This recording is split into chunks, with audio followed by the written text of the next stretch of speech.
आज आपके द्वारा स्थानीय अधिकारियों को लेकर के और विधानसभा क्षेत्र के लोगों के लिए आपने जो जन सुनवाई की है, तो उसमें आपके सामने किस तरह की परिवेदनाएं आई और उनके समाधान के लिए आपने क्या आदेश दिए? अभी जो गर्मी का मौसम स्टार्ट हो गया, तो इस गर्मी के मौसम में एक तो पानी को लेकर बड़ी जो समस्याएं लोगों की थी, उसके बारे में जलदाय विभाग के हमारे एक्शन साहब और बाकी के जो अधिकारी थे उनको दिशा निर्देश दिए गए हैं कि पानी की उपलब्धता लोगों के लिए सुनिश्चित की जाए। बिजली के लिए भी हमने विभाग को निर्देश दिए हैं। इसके साथ ही रेवेन्यू में रास्ते से संबंधित बहुत विभाग या ऐसे लोगों ने बताए हैं, कुछ शुद्धिकरण के मामले भी बताए हैं, उनके लिए एसडीएम साहब को निर्देशित कर दिया गया है। तहसीलदार जी को कई अतिक्रमण के मामले थे वो इनके संज्ञान में लाए गए हैं और इनका जल्दी हल हो।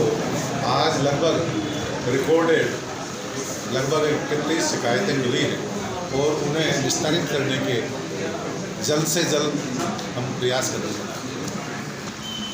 गत दिनों पूर्व मंत्री शकुंतला रावत एक धरना प्रदर्शन के दौरान उन्होंने ये कहा था कि भाई विधायक जी ने विधानसभा में क्वेश्चन पुटअप किया कि भाई सुनीता हत्याकांड का मामला उन्होंने उठाया, लेकिन क्या है कि भंवरी देवी के एक बाल से और परशुराम मदेरना जेल चला गया।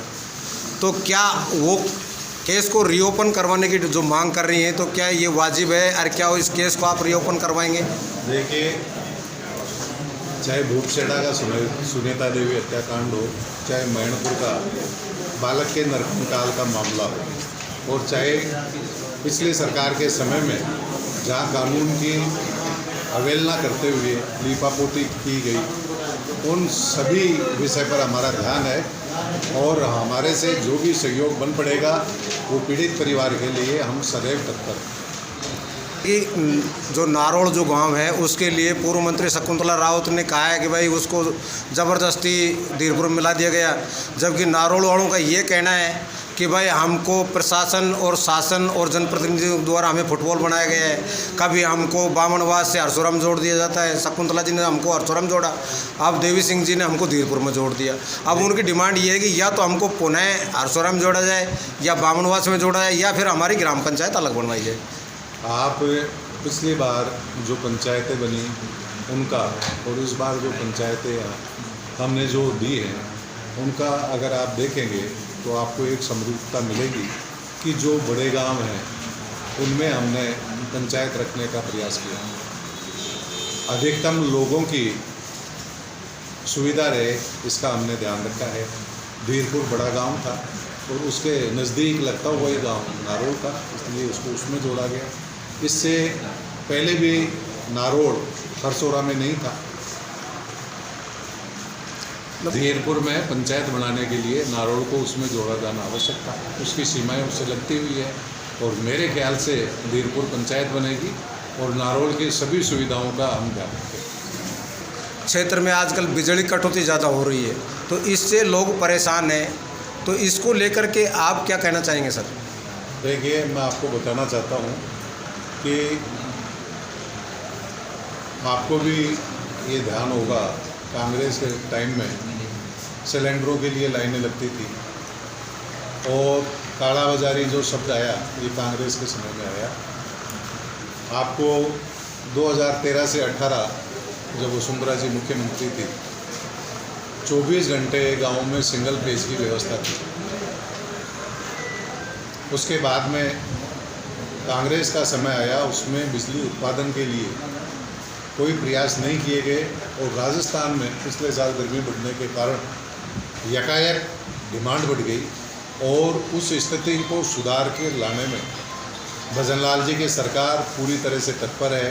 भजनलाल जी ने 1 साल के अपने कार्यकाल के अंदर पूर्वी राजस्थान के लोगों के लिए पानी की व्यवस्था को निश्चित करने का पूरा प्रयास किया गया है, चाहे राजस्थान का कोई भी हिस्सा हो।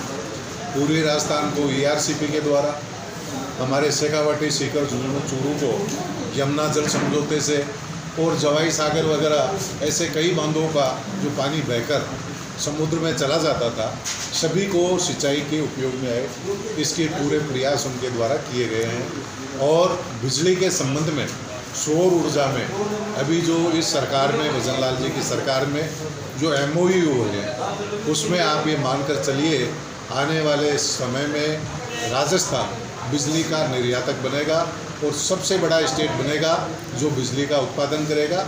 24 घंटे यहाँ बिजली की सप्लाई रहेगी। अभी के लिए मैं आपको इतना कह सकता हूँ कि पिछले साल की अपेक्षा इस साल में सुधार काफ़ी हद तक देखने को आपको मिलेगा। सर, जैसे कि एक प्रतिष्ठित अखबार में कुछ पुलिसकर्मियों के द्वारा पैसा लेकर के वो ऐसा कोई मामला मतलब पढ़ने में आया है, तो क्या ये सत्य है?